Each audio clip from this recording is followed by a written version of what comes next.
Welcome to my channel நண்பர்கள் அனைவருக்கும் வணக்கம்.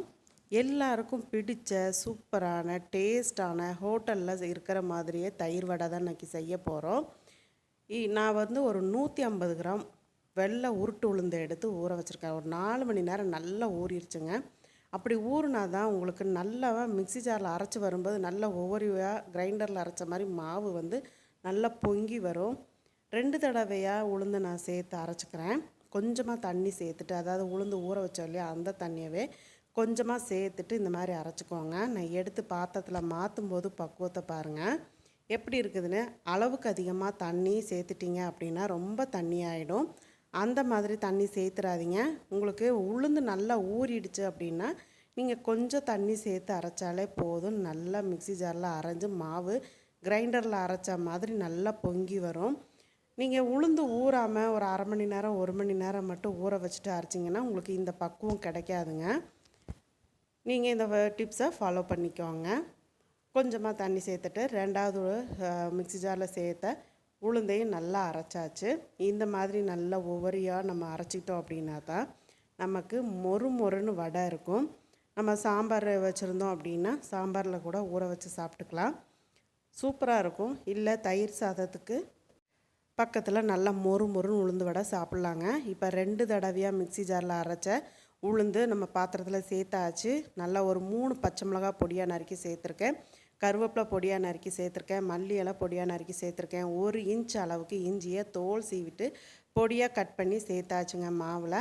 இப்போ நான் ஒரு அரை கப் அளவுக்கு அரிசி மாவு எடுத்திருக்கேன். இடியாப்பத்துக்கெல்லாம் நம்ம மாவு யூஸ் பண்ணுவோம் இல்லையா, அந்த அரிசி மாவு தான்.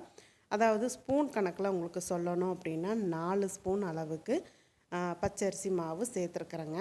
நம்ம உளுந்தை ரொம்ப தண்ணியாக அரைச்சிட்டு அளவுக்கு அதிகமாக பச்சரிசி மாவு சேர்த்தோம் அப்படின்னா அந்த உளுந்து வடையோட ஃப்ளேவர் இருக்காது. உளுந்து வடை கல் மாதிரி ஆகிடுங்க. அதனால் நீங்கள் பக்குவமாக ஊற வைக்கிறது கட்டாயம் ஒரு 4 மணி நேரம் உளுந்து ஊற வச்சுக்கோங்க. அரைக்கும் போது கொஞ்சமாக தண்ணி சேர்த்து நல்லா நுரைய அந்த பொங்கி வர்ற அளவுக்கு நல்லா அரைச்சிக்கோங்க. இந்த சின்ன சின்ன டிப்ஸை ஃபாலோ பண்ணாலே நம்ம ஈஸியாக 1 கப் அளவு உளுந்து போட்டு 4 வடை கூட வீட்டில் டக்குன்னு நினச்ச உடனே நம்ம செஞ்சு சாப்பிட முடியுங்க. வீட்டில் செய்யும்போது அது ஒரு டேஸ்ட்டு தான். அதுவும் நம்ம கையால் குழந்தைங்களுக்கு செஞ்சு கொடுக்கும்போது குழந்தைங்க திருப்தியாக சாப்பிட்றாங்க அப்படின்னா நமக்கு இன்னுமே ஹாப்பியாக இருக்கும். வடை சுடுறதுக்காக கடாயில் எண்ணெய் ஊற்றிட்டாங்க. எண்ணெய் நல்லா சூடாகட்டும், மீடியம் ஃப்ளேமில் வச்சுக்கோங்க. இந்த பவுலில் தண்ணி எடுத்து வச்சுருக்கேன், எதுக்குன்னு நான் சொல்கிறேங்க. வடை சுட்டு எடுக்கிறதுக்கு காய் ஜல்லி எடுத்து வச்சுருக்கிறேன். கூடவே நல்லா உளுந்து மாவு நம்ம பரட்டி வச்சாலும் அதை எடுத்து வச்சாச்சு, வடை மாவும்.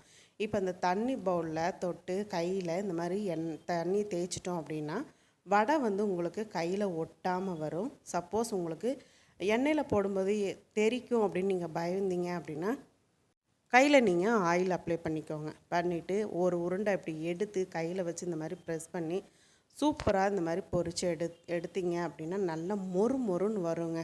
மீடியம் ஃப்ளேமில் வச்சுக்கோங்க. ரொம்பையும் எண்ணெயை காய விட்டுட்டிங்க அப்படின்னா மேலாப்பில் செவந்து உள்ளே உங்களுக்கு வேகாமல் இருக்கும். அப்போ டேஸ்ட் நல்லா இருக்காது, ஒரு மாதிரி காரல் அடிக்க ஆரம்பிச்சிடும்.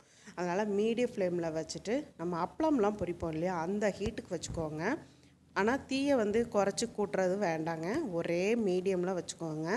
வச்சுட்டு இந்த மாதிரி நம்ம அதாவது வடையை போட்ட உடனே திருப்பாமல் ஒரு 2 நிமிஷம் விட்டுட்டு அதுக்கப்புறம் திருப்புங்க. நல்லா 2 பக்கமும் ஒன்று போல் வெந்து வரும்.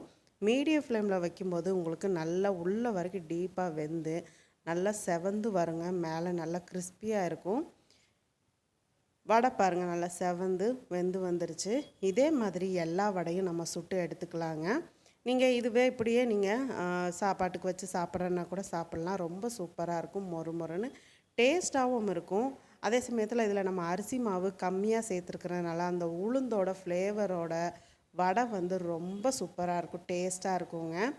இப்போல்லாம் பார்க்க போனால் பெரிய பெரிய வெஜிடேரியன் ரெஸ்டாரண்ட்டில் கூட வடை பார்த்திங்கன்னா ரொம்ப ரஃப்பாக இருக்குது, அந்த அளவுக்கு டேஸ்ட் இல்லை. ஆனால் நீங்கள் இதே மாதிரி செஞ்சு பாருங்கள், உங்களை பாராட்டாதவங்கள இருக்க மாட்டாங்க, அந்த அளவுக்கு சூப்பராக இருக்குங்க வடை. நான் எப்போவுமே பார்த்திங்கன்னா உளுந்து வடை வேணும், சப்போஸ் நாளைக்கு வெண்பொங்கல் பண்ணுறோம் அப்படின்னா டக்குன்னு நைட்டே உளுந்து ஊற போட்டுருவாங்க. வீட்டில் செஞ்சு சாப்பிடும்போது அது ஒரு டேஸ்ட்டாக இருக்கும். இப்போ இருக்கிற எல்லா மாவுமே வடையாக பொரித்து எடுத்தாச்சு. நான் இன்றைக்கி தயிர் வடை தாங்க செய்ய போகிறேன். தயிர் வடை செய்கிறது ரொம்ப ஈஸி. அதே சமயத்தில் அந்த வடை வந்து உங்களுக்கு கல் மாதிரி இல்லாமல் அந்த தயிரில் நல்லா அப்சர்வ் ஆகி இருக்கிறதுக்கு சின்ன சின்ன டிப்ஸ் தாங்க. இங்கே வந்து ஒரு பாத்திரத்தில் நல்லா தண்ணி கொதிக்க வச்சுருக்கிறேன். இன்னுமே நல்லா தளன்னு இந்த மாதிரி கொதித்து வரட்டுங்க. இப்போ அடுப்பை ஆஃப் பண்ணிவிட்டு நம்ம பொரித்து வச்ச வடைகளை சேர்த்துருங்க. சேர்த்துட்டு ரொம்ப நேரம் ஊற போட வேண்டாம். ஜஸ்ட் ஒரு செகண்ட்லேருந்து ஒரு 3 செகண்ட் வரைக்கும் தான் இந்த மாதிரி திருப்பி விட்டு உடனே ஒரு தட்டில் மாற்றிடுங்க. இந்த மாதிரி நம்ம செய்யும்போது என்ன ஆகும் அப்படின்னா, அந்த சுடுதண்ணியில் வடை வந்து கொஞ்சம் ஊறிடும். இந்த மாதிரி ஊறினதுக்கப்புறம் நம்ம தயிரெல்லாம் சேர்க்கும்போது நல்லா அந்த தயிர் வந்து நல்ல வடையில் வந்து அப்சர்வ் ஆகி, அதாவது பட்டும் படாமையும் இருக்கும்னு சொல்லுவாங்க இல்லையா, அந்த மாதிரி இருக்குங்க. நல்லா ஊறி இருக்கும். அதே சமயத்தில் ரொம்ப சதன்னு ஊறி போகாமல் தயிரோட அந்த டேஸ்ட்டோட சூப்பராக வடையோட டேஸ்ட்டும் மனமும் நல்லா இருக்குங்க. இப்போ பாருங்கள், நம்ம வடையெல்லாம் எடுத்து வச்சாச்சு. இந்த மாதிரி ஒரு தட்டில் எடுத்து வச்சாச்சு. நான் 1 லிட்டர் அளவுக்கு தயிரை ஜஸ்ட் மிக்ஸி ஜாரில் ஒரு சுற்றி இந்த மாதிரி பிளெண்ட் பண்ணி வச்சுருக்காங்க. தயிரில் தேவையான அளவுக்கு உப்பும் சேர்த்துருக்குறேங்க. சேர்த்துட்டு இந்த மாதிரி இருக்கணும். ரொம்பவும் தண்ணியாக இருக்கக்கூடாது. நம்ம தயிரை வந்து அப்படியே சுற்றி எடுத்துக்கணுமே தவிர தண்ணி சேர்த்து அரைக்கக்கூடாது. இப்போ கரண்டியில் எடுத்து வடை மேலே ஃபுல்லாக அப்படியே நிரம்ப இந்த மாதிரி எடுத்து ஊற்றுங்க. இப்படி எடுத்து ஊற்றிட்டு கொஞ்சமாக மல்லித்தழை தூவிட்டு அப்படியே ஒரு 5 நிமிஷம் அப்படியே விட்டுருங்க. மேலே இருக்கிற அந்த தயிரெல்லாம் அப்படியே அப்சர்வ் ஆகுங்க. 5 நிமிஷம் கழித்து பார்க்கலாம். 5 நிமிஷம் ஆகிடுச்சு பாருங்கள். இப்போ வடையெல்லாம் மேலே தெரியுது பார்த்திங்களா? இப்போ அப்படியே நம்ம திருப்பி போடலாம். இந்த மாதிரி ஒரு ஸ்பூன் வச்சுட்டு திருப்பி போட்டுக்கோங்க. தயிர் வந்து நல்லா சதம்ப இருக்கணுங்க. அப்போ தான் டைம் ஆக ஆக நல்லா இன்னுமே ஊறிட்டுருக்கும். ரொம்ப சாஃப்டாக இருக்கும் தயிர் வடை. இன்னொன்று முக்கியமானது, புளிப்பே இருக்கக்கூடாதுங்க தயிரில். ஃப்ரெஷ்ஷான தயிர் எடுத்துக்கோங்க.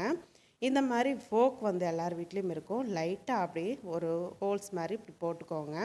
அப்போ இன்னுமே அந்த தயிர் வந்து நல்லா வடைக்குள்ளே இறங்கிட்டு அந்த காரசாரமாக சூப்பராக இருக்குங்க. கட்டாயம் நீங்களும் வீட்டில் ட்ரை பண்ணி பாருங்கள். இப்போ நம்ம ஃபோக்கில் அந்த மாதிரி ஒரு லைட்டாக அந்த மாதிரி ஒரு ஹோல் போட்டுட்டு மேலே இன்னும் கொஞ்சமே தயிர் விட்டுட்டு நம்ம அப்படியே ஃப்ரிட்ஜில் எடுத்து வச்சிடலாம். வேணுங்கிறப்போ ஒரு தட்டில் அந்த ஒரு வடை எடுத்து வச்சுட்டு கேரட் துருவி இருந்தீங்க அப்படின்னா கேரட்டுமே மேலே தூவி விட்டு காரா பூந்திய மேலே தூவி விட்டு அப்படியே சர்வ் பண்ணுங்கள். சூப்பராக இருக்கும். இப்போ பாருங்கள், நம்ம தயிர் வடை சர்வ் பண்ணும்போது கொஞ்சம் தயிரோடு தான் நம்ம சர்வ் பண்ணணுங்க. மேலாப்பில் இந்த காரா பூந்திக்கு அந்த தயிருக்கு சூப்பராக இருக்கும். தயிர் வடை ரெடி ஆகிடுச்சு. உங்களுக்கு இந்த வீடியோ பிடிச்சிருந்துன்னா மறக்காமல் நண்பர்களுக்கு ஷேர் பண்ணுங்கள், லைக் பண்ணுங்கள். வீடியோ பற்றின கருத்துக்களை கமெண்ட் பாக்ஸில் சொல்ல மறக்காதீங்க. தொடர்ந்து நம்ம சேனலை சப்ஸ்கிரைப் பண்ணி சப்போர்ட் பண்ணுங்கள் ஃப்ரெண்ட்ஸ். சப்ஸ்கிரைப் பண்ணும்போது ஆங்கிற பெல் பட்டனோட சப்ஸ்கிரைப் பண்ணிக்கோங்க. அப்போ தானே போடக்கூடிய வீடியோஸ் உடனுக்குடனே நோட்டிஃபிகேஷனில் கிடைக்கும். மீண்டும் அடுத்த வீடியோவில் சந்திக்கிறேன். நன்றி, வணக்கம்.